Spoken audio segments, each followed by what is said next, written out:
Bon, alors, bien sûr, comme chaque année, ce qui est super important, c'est quelles sont les résolutions qu'on a prises pour le mois de janvier, au moins jusqu'au 20 janvier, ou je sais pas. Euh, je vais boire moins, je vais manger plus. Ah, je vais manger moins. Donc, le thème de ce matin, c'est les résolutions pour 2024. Mais on va parler de résolutions spirituelles plutôt. Et on va étudier juste un paragraphe de la Bible. C'est Colossiens chapitre 3, versets 1 et 15. On va étudier ça ce matin. C'est l'apôtre Paul qui écrit aux chrétiens de Colosse. Et je trouve ce paragraphe fabuleux pour commencer l'année et prendre des bonnes décisions ensemble pour nous rapprocher de Dieu en 2024. Alors on attaque direct à Colossiens chapitre 3 et verset 1. Donc j'ai les écritures là. Si donc vous êtes ressuscités avec Christ. Donc là il s'adresse aux chrétiens et quand on est baptisé, on est ressuscité avec Christ. On commence notre nouvelle vie en Christ. Recherchez les choses d'en haut, où Christ est assis à la droite de Dieu. Attachez-vous aux réalités d'en haut et non à celles qui sont sur la terre. En effet, vous avez connu la mort et votre vie est cachée avec Christ en Dieu. En fait, vous avez connu la mort quand on est baptisé, on meurt en Christ, on meurt à nos péchés, on meurt à notre ancienne vie et ensuite on ressuscite à la nouvelle vie. C'est ce symbole de...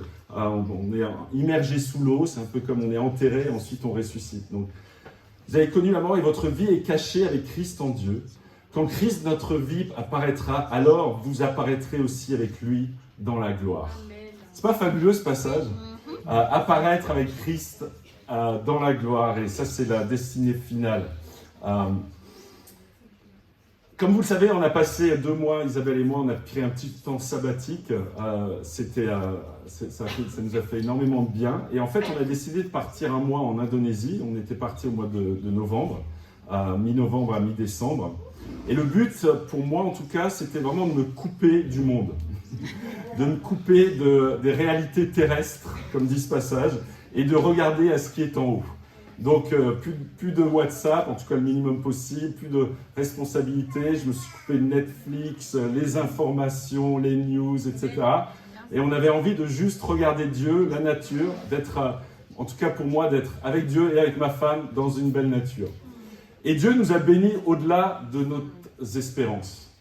Et en fait, il nous a fait un petit clin d'œil juste en arrivant. Donc on était dans l'avion, et puis il y a 13 heures de vol entre Istanbul et Denpasar à Bali. Puis au moment de l'atterrissage, c'est ces avions, vous avez l'écran devant, et en fait, il y a une caméra qui permet de voir l'atterrissage.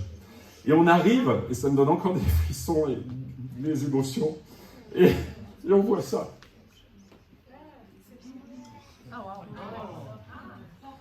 Et sur mon écran, on le voit encore mieux. On arrive et on voit une croix juste avant la piste d'atterrissage. Et on se fait un grand clin d'œil et « What ?» Et tout de suite, on s'est dit « C'est là qu'il fallait venir. » Et c'était, je ne sais pas si c'était un clin d'œil, en tout cas, ça nous a touchés d'arriver, de voir la croix. En fait, c'est les lumières qui permettent à l'avion de se guider.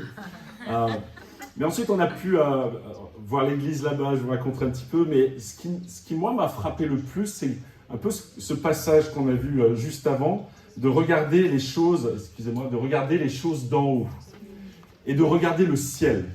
Et moi, ce qui m'a frappé, c'est le ciel. C'est les couchers de soleil et de voir le ciel. Et on a vu des couchers de soleil fabuleux, des images incroyables, tous les soirs, des autres lumières, des autres couleurs. C'est juste incroyable. Tous les soirs, on était ébahis, on se mettait 2 heures à regarder juste le coucher de soleil. C'était bien mieux qu'un épisode de Netflix. Et on voyait ces lumières et de juste regarder le ciel et dire « Dieu, t'as créé ça, et ça c'est juste un avant-goût du ciel spirituel, de ce que ce sera avec toi là-haut. » Et déjà là, on était dans l'effet « wa » en permanence. Et en fait, quand on sera avec Dieu au ciel, ce sera l'effet « wa, wa, wa ». Amen. Et les couleurs étaient juste incroyables. Et donc, attachez-vous aux réalités d'en haut et non à celles qui sont sur la terre. Ça, c'est vraiment un but en tant que disciple, en tant que chrétien, c'est de se concentrer sur le royaume, sur ce qui compte vraiment. C'est quoi les réalités d'en haut auxquelles je dois m'attacher et quelles sont les réalités terrestres dont je dois me détacher. Chacun, on peut méditer cette semaine, réfléchir à ça. Quelles sont les réalités terrestres qui me gardent un peu là en bas sur terre? Et qu'est-ce que je veux regarder au ciel? Qu'est-ce que je veux voir? Vous savez, il y a cet homme, Étienne. Vous connaissez, il était le premier martyr. Il a prêché pendant tout le chapitre 7. Et puis, à la fin, Étienne, il se fait persécuter, il se fait lapider. Et au moment de sa mort, on lit Étienne, rempli du Saint-Esprit, fixa les yeux, les regards vers le ciel, et il vit la gloire de Dieu et Jésus debout à la droite de Dieu. Étienne, il regardait au ciel, en fait. Il regardait ce qui était en haut. Pourtant, il était dans un moment de souffrance incroyable. Il était arrêté, persécuté, lapidé. C'était dingue ce qui s'est passé à ce moment-là. Et au moment où il va mourir, on lit la chose suivante. Les gens jetaient des pierres à Étienne, qui priait et disait « Seigneur Jésus, accueille mon esprit. » Et on pourrait croire que ça s'arrête là. Mais ça ne s'arrête pas là. Il dit quelque chose juste après. Et il dit « Puis il se mit à genoux, il s'écria d'une voix forte « Seigneur, ne les charge pas de ce péché. » Après avoir dit cela, il s'endormit. Moi, je trouve ça frappant qu'Étienne, il aurait pu juste se concentrer sur lui et dire « Dieu, pardon pour tous mes péchés, et accueille mon esprit, s'il te plaît. » Mais il était persécuté à ce moment-là et il dit « Ne les charge pas de ce péché. » Et à ce moment-là, il s'est endormi.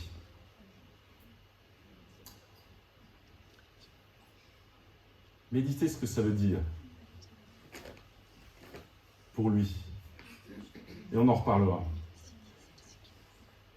Mais notre destinée finale, quand Christ, notre vie, apparaîtra, alors vous apparaîtrez aussi avec lui dans la gloire. Tout ce qu'on prend comme décision dans la vie doit avoir pour but cette destinée finale. Je veux être avec Dieu, à côté de lui, avec Jésus, avec le Saint-Esprit, à la fin. Donc, ça, c'est les décisions qu'on prend dans notre vie qui doivent nous mener à ça. Ça, c'est la destination. Et en fait, dans Colossiens, il commence par dire, regardez les choses d'en haut, pensez à c'est quoi votre but? Quel est mon but ultime en 2024, 2025, 2030, 2050? Où est-ce que je veux aller? Quel est mon but? Et en fonction de ce but, alors je vais organiser ma vie. Alors je vais prendre les décisions qu'il faut pour ma vie, pour mon cœur, pour mon âme, pour mon église, etc. Mais il faut avoir le but en tête si on veut aller quelque part. Où est-ce qu'on veut aller? C'est là.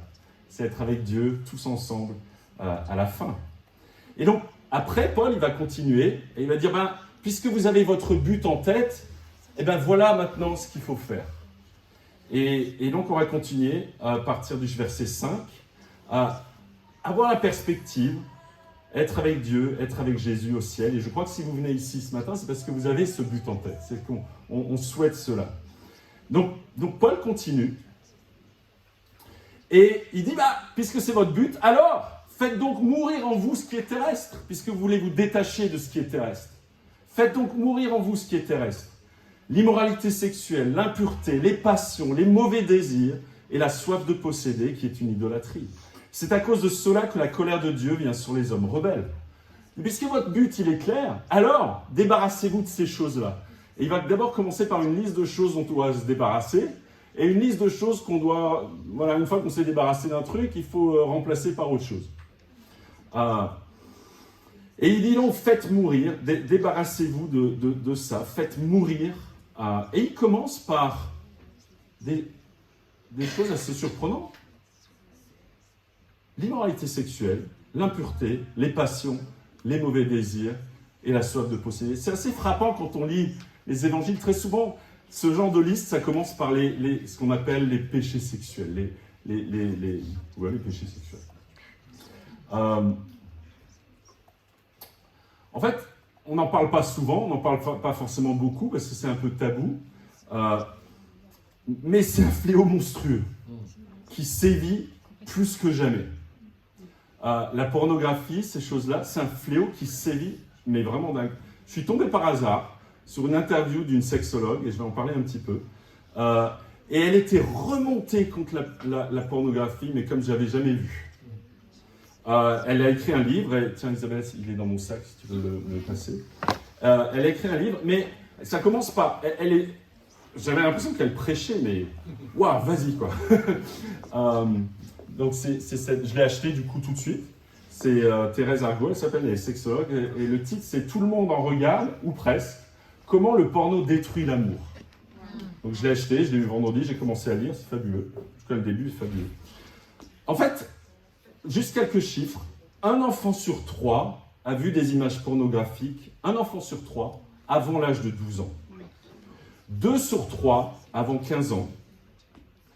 50% des garçons de 12 à 13 ans vont sur des sites porno tous les mois. 50% des garçons de 12 à 13 ans.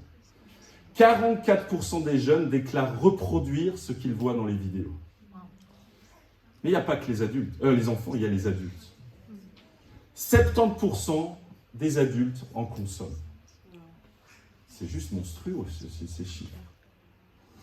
Et puis le chiffre d'affaires généré par tous ces sites dépasse, si vous cumulez le chiffre d'affaires de Netflix et de Facebook, Meta, vous combinez, les chiffres d'affaires des sites dépassent le total de Netflix et Facebook.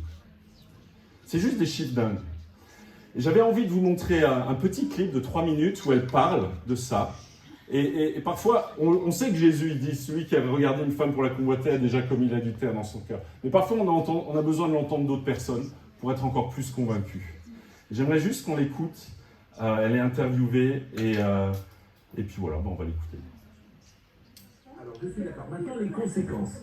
Ce qui m'intéresse et qui est sans doute difficile à évaluer d'ailleurs, un enfant de 7 ans, 8 ans voit un film pornographique, même à 12 ans, 13 ans, 15 ans. C'est un traumatisme, c'est un choc. Il faut comprendre ce que c'est une forme d'abus sexuel. Et comme tous les abus sexuels, ça a des conséquences très graves après sur le développement psycho-affectif. Ces images-là, l'enfant ne peut pas les intégrer, ne peut pas les comprendre. C'est-à-dire qu'il se rend bien compte que c'est pas bien ce qu'il est en train de voir. Donc avec son intelligence, il sent bien qu'il n'est pas censé voir ces images-là. Il ressent émotionnellement quelque chose de l'ordre du dégoût. Et en même temps, physiquement, il ressent de l'excitation sexuelle. L'excitation sexuelle, c'est une expérience agréable, et le plaisir sexuel qu'il peut en retirer est très agréable. Il ne comprend pas comment est-ce qu'il a pu ressentir une sensation agréable dans son corps sur quelque chose qui le dégoûte.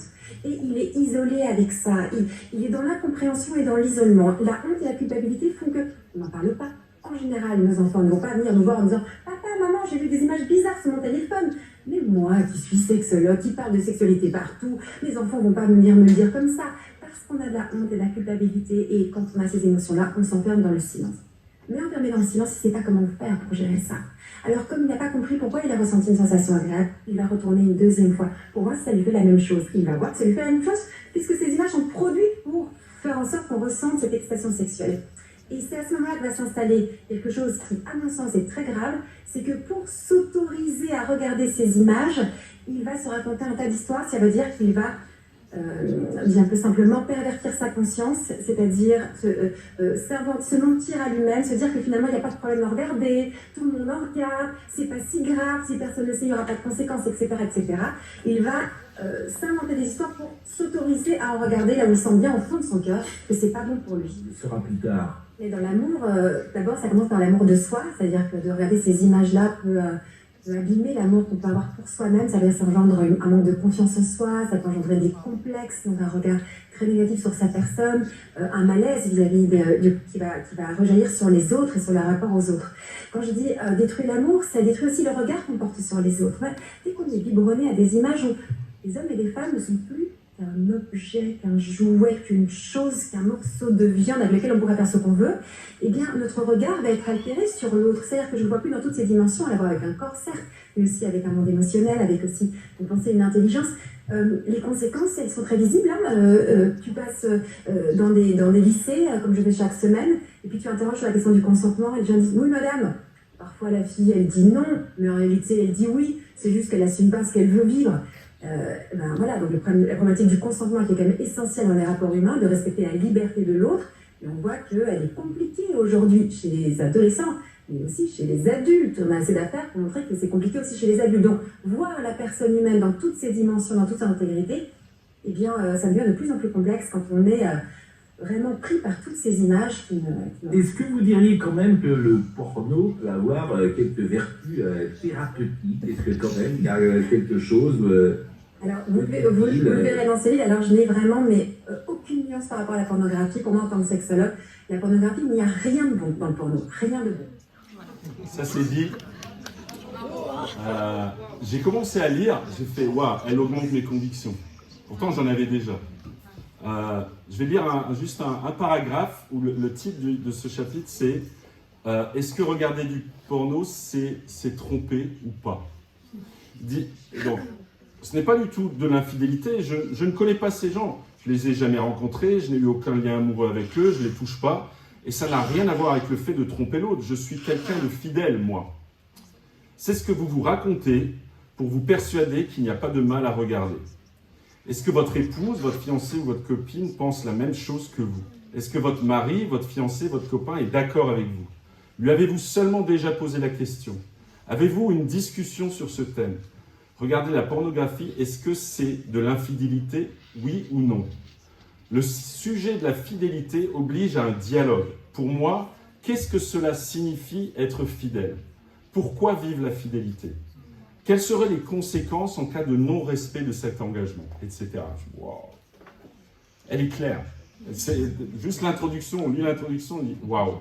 C'est un fléau. Et en fait, moi, ce que je constate à chaque fois quand on étudie la Bible et on va voir des scientifiques, des vrais, ceux qui cherchent vraiment la vérité, ça confirme toujours ce que Jésus dit. Toujours. J'avais étudié une autre psychologue sur les rapports amoureux, elle confirmait exactement ce que Jésus dit. Mais le monde veut nous faire croire autre chose parce qu'il y a des milliards à faire. Et puis ça nous détruit. C'est un livre qui est recommandé non seulement pour tous ceux qui ont une lutte avec ça, mais pour tous ceux qui connaissent quelqu'un qui a une lutte avec ça. Pour pouvoir aussi aider et en parler. Elle n'est pas du tout dans la honte ou dans la culpabilité, mais plus comment s'en sortir, comment être libéré complètement de ça. Et bien sûr, la réponse ultime, c'est Jésus, qui nous libère de nos péchés, et on en parlera encore dans ce message. Mais parfois, on a besoin d'approfondir nos convictions et aussi d'être des bergers pour les gens autour de nous et nos enfants, etc., etc. Donc il dit, renoncer à toutes ces choses. C'est un petit peu... on va... Il y a encore un autre paragraphe un peu lourd, après ce sera plus léger. Il continue, on y va, on continue. Hein. On va suivre le texte, hein, verset 7. Donc vous aussi, autrefois, lorsque vous viviez parmi eux, vous marchiez dans ces péchés. Moi, j'étais esclave de tous ces péchés sexuels, mais complètement. Et j'avais besoin de Jésus dans ma vie, qui vienne me sauver de tous ces trucs-là.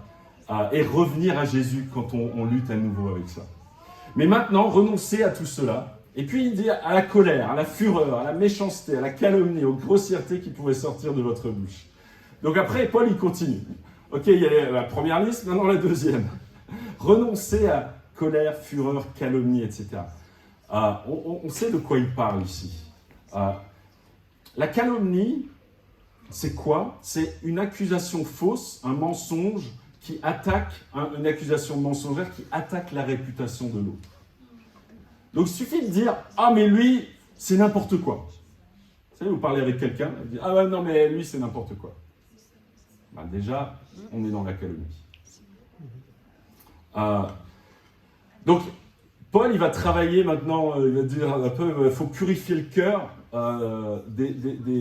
au niveau relationnel, au niveau de nos relations qu'on peut avoir, et donc il parle de ces choses-là. Comment? Donc, verset 9, « Ne vous mentez pas les uns aux autres, car vous vous êtes dépouillés du vieil homme et de ses manières d'agir. Vous avez revêtu l'homme nouveau qui se renouvelle pour parvenir à la vraie connaissance, conformément à l'image de celui qui l'a créé. Il n'y a plus ni juif, ni non-juif, ni circoncis, ni incirconcis, ni étranger, ni sauvage, ni esclave, ni homme libre, mais Christ est tout et en tous. » Il va nous donner des pistes pour purifier nos cœurs dans nos relations.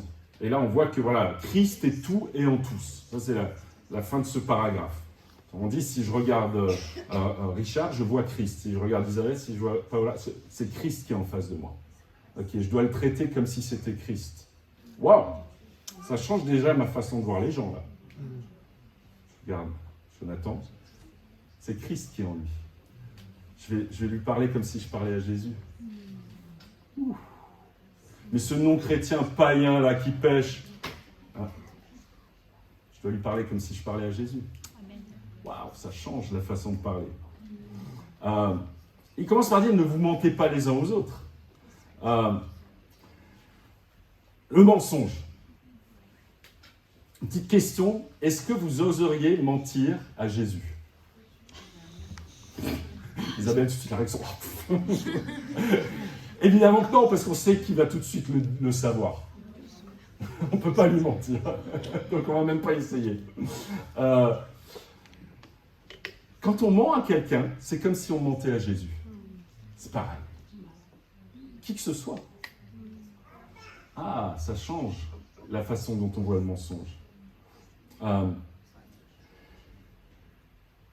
Il dit, vous avez revêtu l'homme nouveau qui se renouvelle pour parvenir à la vraie connaissance. On veut la vraie connaissance, on veut la sagesse, on veut la vérité. En fait, c'est en revêtant Jésus et en cherchant à vivre et à penser et à marcher comme Jésus qu'on s'approche de cette vraie connaissance. Christ est tout et en tous. Et puis il va dire, voilà, il n'y a plus ni juif, ni non-juif, ni circoncis, ni incirconcis, ni étranger, ni sauvage, ni esclave. Puis moi, il y a un mot qui m'a frappé, j'ai dit, mais ni sauvage. Alors, souvent on a des problèmes d'interprétation de la Bible. On discute, mais comment interpréter la Bible? Je dis, mais comment on va interpréter le mot sauvage? Alors j'ai réfléchi, je me suis dit, peut-être il parle des ados. Non. Ah, peut-être il parle des femmes. Non, après, non, ça va pas. Ok, ça doit être les frontaliers français et italiens. Oui, c'est ça. Ça doit être les frontaliers de Haute-Savoie qui viennent des montagnes. C'est là, mais pourquoi ils disent sauvage là? Vous n'avez jamais posé la question? Donc j'ai regardé le grec. Et en fait, le mot grec, c'est pas du tout sauvage. Donc je sais pas ce qui est passé par la tête du traducteur pour mettre le mot sauvage. Mais le mot grec, c'est les Scythes. Et alors, tu dis, c'est quoi les Scythes? Alors, je vais vous dire qui sont les Scythes. Les Scythes étaient un ancien peuple nomade vivant principalement dans la région connue sous le nom de Scythie. Donc ça m'aide beaucoup. Qui comprend aujourd'hui les steppes eurasiennes du Kazakhstan, Russe, Sibérie, Oural, Volga et l'Ukraine. Ah, voilà! Ils sont là! Il n'y a donc plus étrangers, il n'y a plus ni juifs, ni non-juifs, ni étrangers, ni ukrainiens, ni esclaves, ni hommes libres, mais Christ est tout et en tous. Bon, c'est vrai. Le mot étranger, en fait, c'était barbare, alors un autre peuple. Enfin, parfois, il faut creuser un peu pour essayer de comprendre c'est quoi les sauvages. Non, mais personne n'est sauvage parmi nous. Le point, c'est quoi? C'est que Paul, il dit ici, on est tous un, et en fait, on a besoin les uns des autres. Et c'est ça la beauté de l'Église de Jésus, c'est ce mélange de cultures. On a tellement à apprendre les uns des autres. Et ouais, on est différents, et ça, c'est super. Ça, c'est une bénédiction. On a eu la chance d'être là-bas, en Indonésie, et puis moi, je connais un peu les frères à Jakarta, tout ça, et je savais qu'il y avait une église à Bali. Je me suis dit, je vais prendre contact avec mes frères et sœurs à Bali. On a fait des zooms, et ensuite, quand on est arrivé, le premier week-end, on a passé du temps avec l'église là-bas. Et puis, ils m'avaient demandé de prêcher parce que ça faisait 4 ans qu'ils n'avaient pas eu de guest speaker depuis le Covid et tout ça. Donc moi, ça m'a fait plaisir de pouvoir être avec eux et faire ça. Et je vais vous montrer une petite vidéo du culte de l'église de Bali de Denpasar.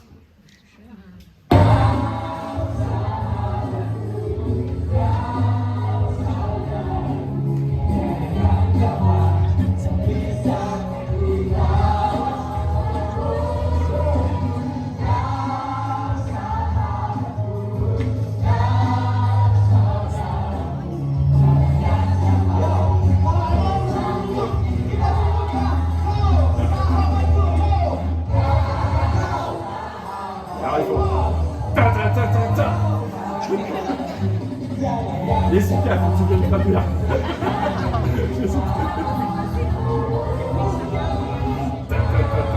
Vous reconnaissez une Indonésienne là qui...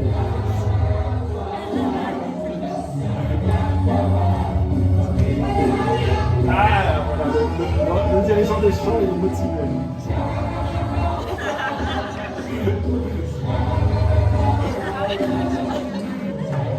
Patrick, c'est le seul frère de...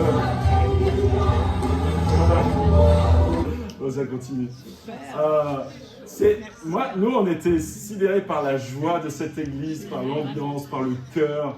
Vraiment, ça nous a vraiment touchés de voir leur joie de vivre, les émotions, les sentiments. Et, ça, c'est le groupe des étudiants de l'église de Bali. Ça, c'est quelques frères et c'est un couple. Et c'était tellement enrichissant. En fait, il y a tellement de choses que j'avais envie d'apprendre d'eux. Donc, je me suis dit, il faut que j'y retourne chaque année. Parce qu'en une fois, c'est pas possible. Donc, désolé, mais, non. Mais franchement, oui. En fait, on a tellement à apprendre des autres cultures. On a tellement à apprendre. Et dans l'église du Léman, on est béni d'avoir des frères et sœurs de plein d'origines différentes, de plein de cultures différentes. Et donc, il n'y en a pas un qui est mieux que l'autre ou moins bien que l'autre. On a besoin les uns des autres. Et je trouve que dans le conseil pastoral, on a besoin d'avoir plus de mélange culturel. On a besoin d'avoir plus de personnes qui viennent d'autres cultures parce qu'on est un peu souvent juste suisse et français dans ce groupe. Et voilà tout ce que j'avais à dire. Paul, il dit, il n'y a aucune différence. Il n'y a pas de juifs et non-juifs, ni de barbares, ni de tout ce que vous voulez. On est tous un. Et donc, travaillons ça. Comment être l'église de Jésus qui est internationale. Ensuite, il continue. Et donc, verset 12. Il dit ainsi donc, en tant qu'être choisi par Dieu, saint et bien-aimé, revêtez-vous de sentiments de compassion, de bonté, d'humilité, de douceur, de patience.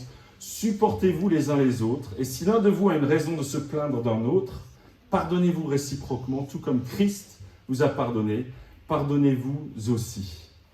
Et donc, vous voyez, il dit il faut vider le cœur de toutes les pourritures qu'on a vues juste avant, et remplacer par ces sentiments-là. Et quand on lit juste sentiments de compassion, de bonté, d'humilité, de douceur, de patience. Waouh! Ça contraste avec colère, fureur, méchanceté, calomnie, grossièreté, n'est-ce pas? Et c'est vraiment lumière et ténèbres, jour et nuit. Il dit, revêtez-vous de ces sentiments-là, cherchez ça, parce que c'est comme ça que Christ, il est. Et puis, il dit, après, pardonnez-vous si vous avez à vous plaindre d'un autre. Pour des bonnes raisons. Pardonnez-vous réciproquement. Il dit, tout comme Christ vous a pardonné. Et c'est intéressant parce que Jésus, il nous explique comment il nous pardonne. Et ça, il le dit, il explique en Matthieu 18, tout le chapitre. Mais il y a cette fameuse histoire, parabole du roi qui remet la dette. Et on va juste essayer de comprendre comment Christ nous pardonne.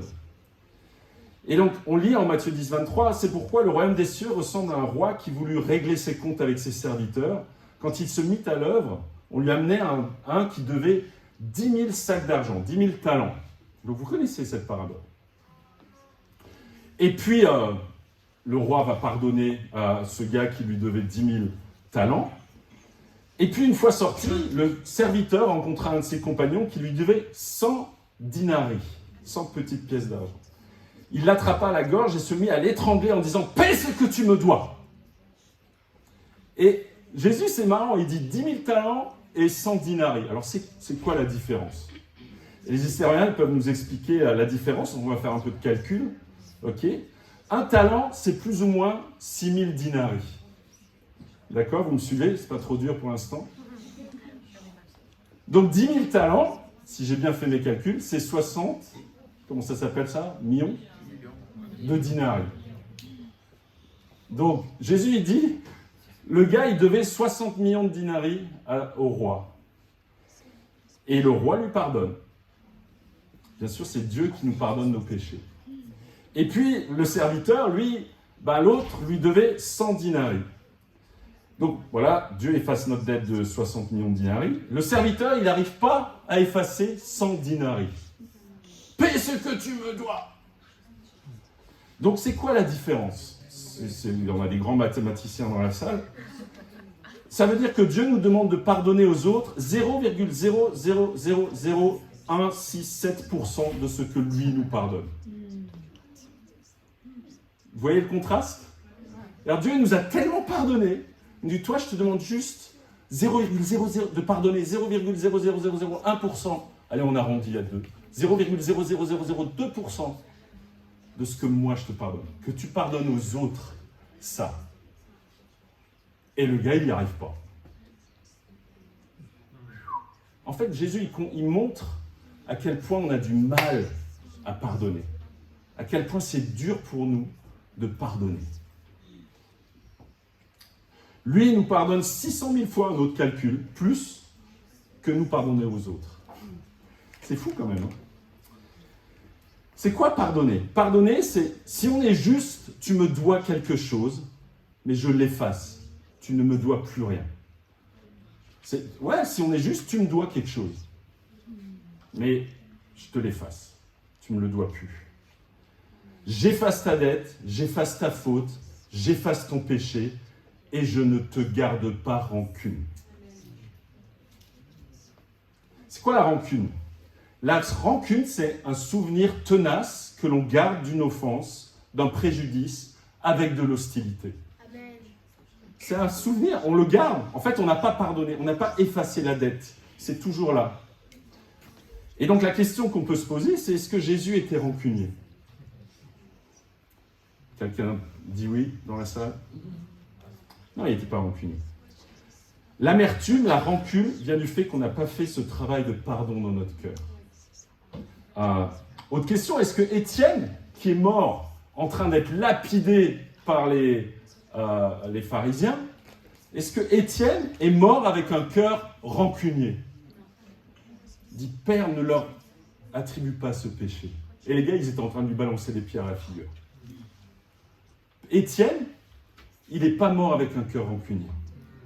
Il est mort avec un cœur rempli d'amour, de compassion et de pardon, même pour ceux qui étaient en train de lui jeter des pierres. Waouh! C'est fou! Et Dieu nous demande de pardonner comme ça. Et j'aimerais vous montrer une vidéo. Je regarde de nouveau la série de Chosen en ce moment. Je trouve qu'il y a des extraits formidables. J'aimerais vous montrer une vidéo où à un moment donné, Jésus il a une discussion avec Marie-Madeleine qui s'était éloignée, qui avait péché, enfin bref. Et elle a honte et tout ça. Et puis vous allez voir, j'aimerais qu'on regarde ça juste un tout petit peu. Là. Ça dure 2 minutes. I'm so ashamed. You redeemed me and I just threw it all away. Well, that's not much of a redemption if it can be lost in a day, is it?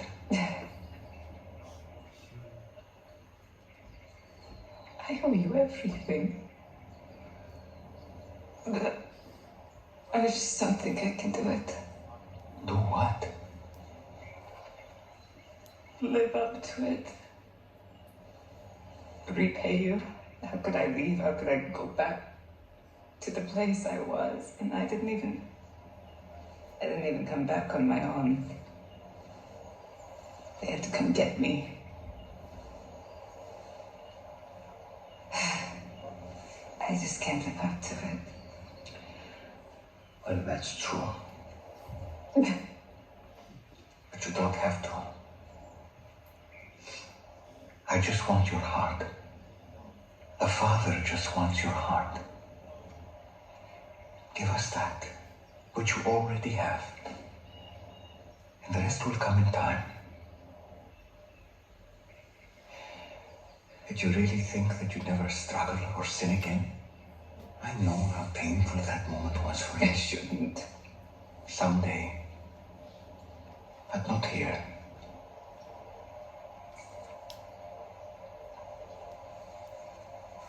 I'm just so sorry. Look up. You can. Look at me.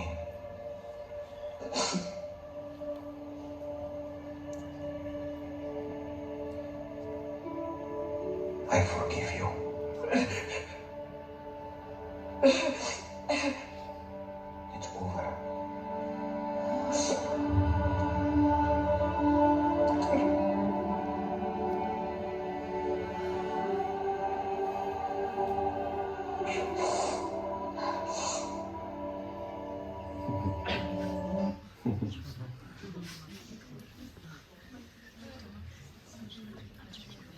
Jésus, il dit, à ce moment-là, bon, c'est dans le film, mais ça représente tellement ce que Jésus fait. Il dit, je te pardonne, c'est fini.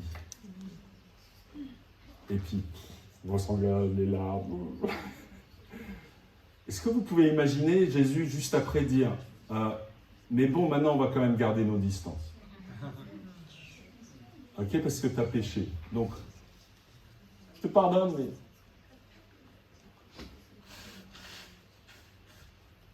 C'est pas l'image que j'ai de lui. Et c'est pas du tout comme ça qu'il pardonne. It's over. C'est fini. On est de nouveau de cœur à cœur. Paul il dit, pardonnez-vous les uns les autres comme Christ a pardonné. C'est ça le niveau de pardon qu'il nous demande. Et puis ça, c'est marrant, en priant cette semaine, je ne sais pas si c'est le Saint-Esprit ou quoi, mais pourtant j'ai prié cette prière, mais je ne sais pas, des dizaines, des centaines, des milliers de fois. La fameuse prière que Jésus enseigne. Quand vous priez, dites « Pardonne-nous nos péchés, car nous aussi nous pardonnons à toute personne qui nous offense. » C'est dans la prière. C'est dans la prière. Jésus, il savait à quel point il faut même prier pour pouvoir pardonner. Bref, à approfondir. Et puis le fameux passage où Pierre a dit « Mais alors combien de fois il faut pardonner Jésus ?» 2 fois par jour, 1 fois, 3 fois par semaine. Non pas 7 fois, mais 70 fois 7 fois. Et puis à la fin de la parabole du roi qui pardonne les 10 000 talents et l'autre qui ne veut pas pardonner, Jésus il dit « C'est ainsi que mon Père Céleste vous traitera à chacun de vous, si chacun de vous ne pardonne pas à son frère de tout son cœur. » Donc c'est une question de salut le pardon en fait.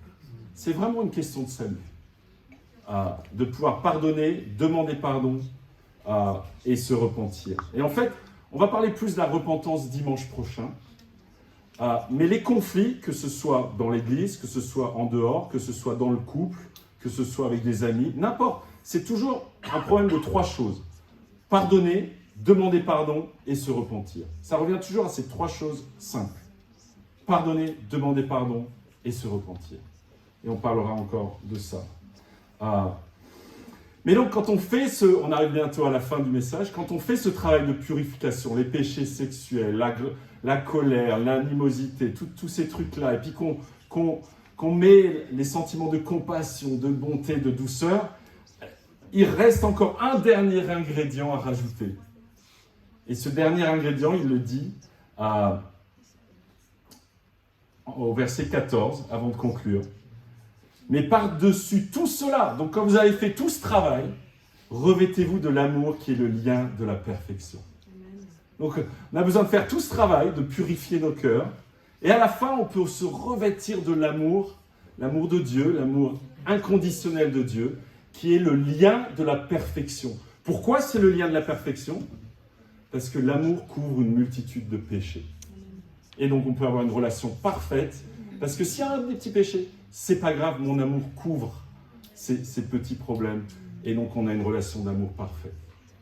Revêtez-vous de l'amour à la fin. Et quand on a fait tout ce travail, alors vient le fruit qu'on a tous besoin d'avoir, envie d'avoir, le fruit qui vient de Dieu. Et c'est ce verset qui conclut notre message, verset 15, « Que la paix de Christ, à laquelle vous avez été appelés pour former un seul corps, règne dans votre cœur, et soyez reconnaissants. » Vous savez, la paix de Christ, elle vient quand on fait tout ce travail de nettoyage. Et la paix, elle vient. Et là, c'est génial. Et c'est vrai que pendant que j'étais là-bas, j'ai senti plus que jamais, ou en tout cas depuis longtemps, cette paix profonde. Il n'y a pas de conflit, il y a beaucoup moins de péchés. Il y a, waouh, tu es dans la contemplation de Dieu, de ce qu'il a fait, de ce qu'il a créé. Tu es proche avec ta femme, tu as une relation. C'était le 3e voyage de noces pour nous. On a fêté nos 30 ans de mariage. Et c'était waouh. Et tu as cette paix de Christ. Et moi, en revenant, ma prière, c'est Dieu, je ne veux pas perdre ça. Je veux avoir la paix de Christ toute ma vie, tout au long de l'année. Je veux ça. Et je crois que chacun d'entre nous, on veut ça. Et on a besoin de ça. Et Dieu veut nous le donner. Amen. Donc, pour conclure, conclure avec une dernière vidéo. En fait, quand on était là-bas, on allait nager, voir les poissons, tout ça. Et puis un matin, on allait à la mer. Et puis, il y a un couple avec qui on est devenus amis, qui sortait de l'eau et qui ont fait... ah mince. Voilà, c'était aussi choquant que ça. Je vais le remettre. Qui sortaient de l'eau et qui nous ont dit « Non, on ne peut pas aller dans cette mer, c'est horrible. C'est horrible. » Et on était là, qu'est-ce qui se passe? Qu'est-ce qui se passe? Il y a tellement de plastique, tu peux même pas nager.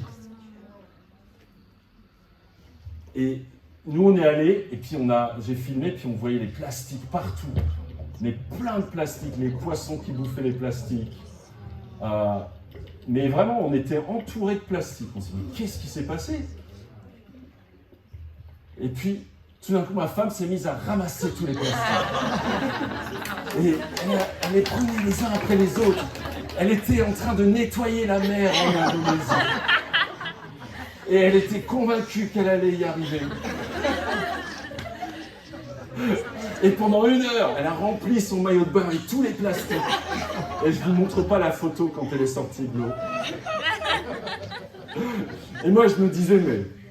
qu'est-ce que tu peux enlever comme plastique? Donc moi, j'en ai pris 2-3 pour ma conscience. Et puis, je suis sorti avec une poignée de plastique. Et puis, ça avait... Vous la connaissez. Mais je voulais vous montrer cet exemple parce que, en fait, notre cœur, il est rempli de péché, comme la mer. Et Dieu, il veut nettoyer tout ça. Et nous, on a besoin de faire notre travail, comme Isabelle. Mettre à la lumière, sortir les péchés de notre vie, prier avec les frères, ensemble. Voilà, faire notre travail de purification. Mais même à la fin, on n'arrive pas à tout nettoyer. Il n'y en a qu'un seul qui a nettoyé tous nos péchés. Il n'y a que lui qui peut le faire. Et c'est Jésus qui est mort sur la croix pour nous nettoyer de tous nos péchés. Lui qui a lui-même porté nos péchés dans son corps à la croix, afin que, libérés du péché, nous vivions pour la justice. C'est par ces blessures que vous avez été guéris. Et donc on a besoin de faire nos efforts, et les résolutions 2024, c'est, voilà, faire ce travail de se débarrasser du vieil homme pour revêtir l'homme nouveau. Mais à la fin, c'est Jésus qui fait toute la différence. Et ce dont on a le plus besoin, c'est d'être proche de lui. C'est de le prier, dire « Jésus, viens dans mon cœur. Jésus, transforme mon cœur. Jésus, brise mon cœur s'il est orgueilleux. Jésus, montre-moi comment aimer. Jésus, donne-moi la force de pardonner. » Et c'est lui, et seulement lui, qui va faire le travail. Donc, résolution 2024, pour moi et pour toute l'Église, c'est que la paix de Christ règne dans notre cœur, aujourd'hui et à jamais. Et on va prier maintenant. J'ai demandé à Isabelle et à Yura de venir prier en français et en russe pour le repas du Seigneur, qu'on puisse vraiment prendre ce pain et ce vin en nous engageant envers Dieu d'avoir un cœur pur cette année et jusqu'à la fin de nos jours.